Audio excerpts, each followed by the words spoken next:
Hello and welcome to our London History Podcast, where we share our love of people, its places and history. This podcast is designed for you to learn things about London that most Londoners don't even know, all in 20 minutes. I am your host, Hazel Baker, qualified London tour guide and CEO of LondonGuidedWalks.co.uk. If you enjoy what we do, then rate and review, or you could become a patron for as little as £5. That's where we share additional videos and photos and unique content just for you. And also, it means that you are helping us keep this podcast absolutely advert-free. Get that cup of tea, put your feet up, and enjoy. Elizabeth I was the last monarch of the House of Tudor. The House of Stuart took over the thrones of the Kingdom of England and the Kingdom of Ireland, providing the head of all three states between 1603 and 1714, all under one personal union. It was an eventful time in history, from the Gunpowder Plot, Civil War, the Great Plague, the Great Fire of London, and the Glorious Revolution.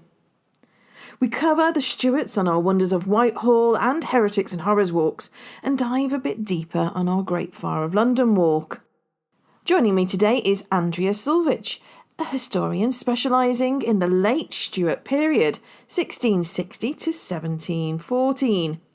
She was one of the original developers of the garden history tours at Kensington Palace.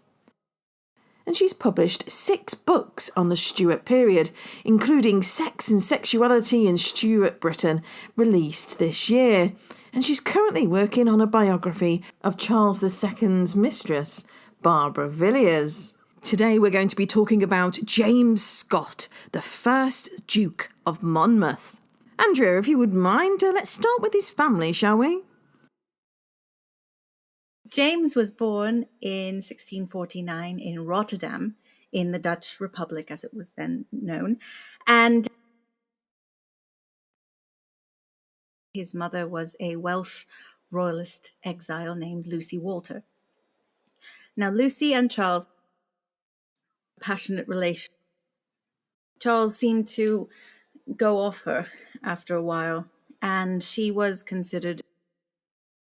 James, only a few months after Charles I, his grandfather, had been exiled. He was not very well educated in his early years, and he was pretty much passed from pillar to post. He was kidnapped from his mother by his.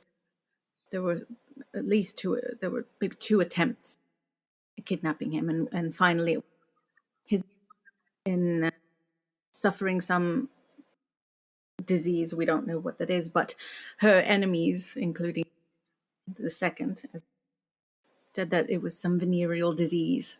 So, as you can see, it's all tying into that whole fallen. So James had a very difficult upbringing. He didn't have the best parents in the world. And many people, I think, today and throughout history could see a connection with that, with this troubled family dynamic there. But pretty soon after he became, he was brought to the court after the Restoration in 1660. He was soon married off very young. He was about 14. And his father had arranged a marriage to a very wealthy heiress. Her name was Anna Scott, and the Duchess of Buccleuch. And so he became the Duke of Buccleuch, and then the Duke of Monmouth. That's when Monmouth became his title. From there, seeing that he was married so young, just a child. And she was just a year or so younger than him, wasn't she? Yes, I think she was just 12 at the time. Yeah.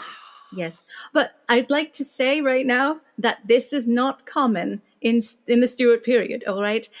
Charles himself, when he wrote to his sister in France, Minette, he said that they were going to have the bedding ceremony and everything. Everything was going to be normal, but the 2 youngsters would not be able to spend the night together. They weren't to have sex because they were far too young. And this belief at the time was that it was dangerous to have people engage in sexual congress at too young an age. They thought this was potentially damaging to them. Right, going back, I always have to say that because lots of people think that that's pretty common, but in fact it wasn't. And they, as a society, were not into child. So he was married.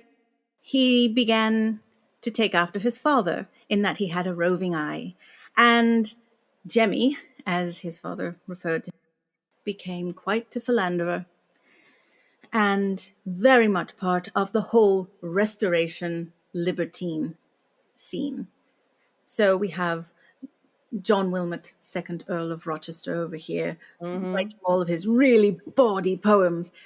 And we have a sort of hedonistic vibe, if you will, all throughout the court. And there were very loose amours. People were having it on with ladies in waiting and all sorts of things. It was not the most more sort of sphere at the time, which is very different in many respects to the cultural zeitgeist that was prevalent just in the previous few years under the interregnum. I think that happens in society, though, is when you go too far one way, the best way to counter that balance is to go too far the other way.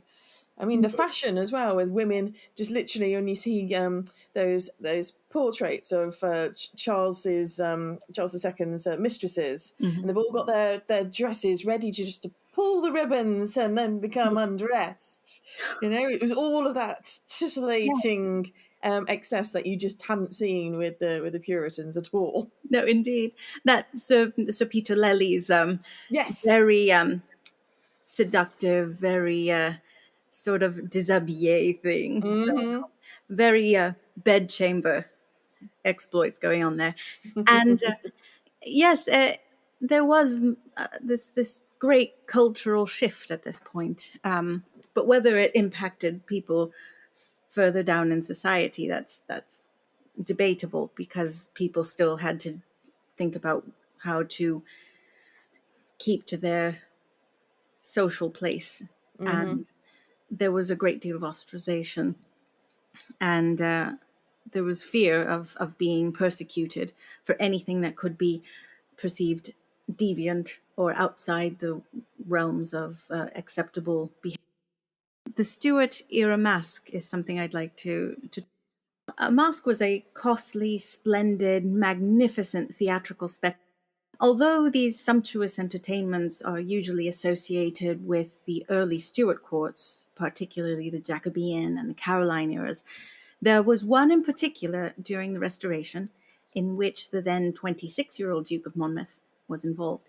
And this masque was entitled Callisto, or The Chaste. It was performed at the Banqueting Hall of Whitehall Palace in 1675. And it was written by John Crown, and the masque boasted a cast which was a veritable who's who of 1670s Restoration. One of the ladies performing was young Henrietta Wentworth, and she was 14 years old at the time, and she played the part of Jupiter. And other people in the cast included the future Queen Anne and Queen Mary II. So there were some very important figures at the time who were involved in this production. And it was a very costly affair. I think one of the ladies had a dress that was worth £300. And at the time, that was extremely expensive. So that just gives you an idea of how expensive this sort of entertainment was.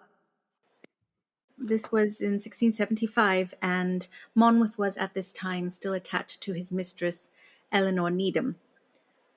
In 1680, he began to pursue Henrietta in earnest now. She was then... This scandalized the court because she was supposed to marry someone else who was a much more upright, respectable man. And she she succumbed to the seductions of the bad Duke of Monmouth. Yes. I can't really blame her, really. So, well, they continued their affair in secret until Monmouth took refuge at her home in Toddington Manor in 1683, following the disastrous Rye House plot, in which he was implicated. Now, I don't know if your listeners know about the Rye House plot, but it was one of several plots that were supposed to kill Charles II and replace him. I think it was him and James. Yes, that's right. So not only Charles II, but his brother, the Duke of York, who was the future James II, was to be replaced. And the big names there were the Duke of Monmouth, Earl of Essex, and also Lord Russell. And it's something that we cover on our Ghosts and Gallows walk. So what other London locations would have been significant for the Duke of Monmouth? Whitehall Palace was one of them, wasn't it? He had rooms there, and many of the court intrigues and major events happened at that palace, which unfortunately burned in the late 17th century. But of course, you could still visit the Banqueting House, and it's beautiful with that beautiful Rubens ceiling. It's exquisite, isn't it? The building in and out. Oh, gorgeous. And there's so much history there. It's just oozing history. It's wonderful.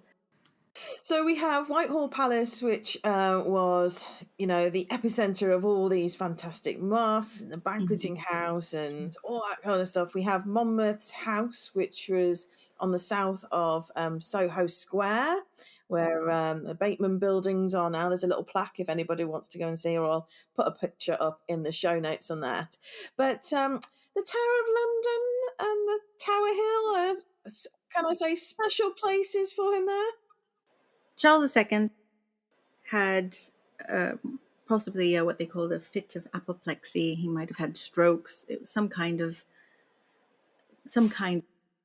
And I think, and some other historians think, that he probably would have survived had it not been for the horrendous medical treatment that was given in the hopes of what was given to him to cure him probably finished. At any rate, Monmouth was at the time in the Dutch Republic at the court of William and Mary. They were getting on really well. He was there with his mistress, Henrietta Wentworth. I believe there was a ball that he was at, and that's when he received word that his father had died. Of course, there was a lot of controversy at the time because some people thought that Monmouth was legitimate, meaning his parents had been married. And if that was the case, he would be the legitimate heir to the throne. But many others said that he was illegitimate, and so he was not a legitimate heir to the throne, and that the Duke of York, James, another James, was now king. As it happened, on the death of Charles II, James, his brother, became King James II of England and 7th of Scotland. And then we start the trouble. Monmouth did not accept this, and he was around people. There are some malcontents and people who like to stir the pot, really. And they said, well, it's really, you should be the king. You are the eldest son. You are a Protestant king for a Protestant nation, etc. And so he totally started buying into all of this. And pretty shortly thereafter, he started his plan to have a rebellion and invade. And there was a pretty substantial amount of support for him. But unfortunately, everything came to a terrible end and the rebellion was crushed. James, the Duke of Monmouth, was sent to London and sent to the Tower of London, and there he sent letters to the new King, James II, and to the Queen Dowager, who was Catherine of Braganza. And that was Charles's widow. and he pleaded for his life. He begged for mercy, but he didn't receive it. In July, he was taken out of the Tower of London up to Tower Hill, the site of many executions, particularly in the early modern period that we remember most.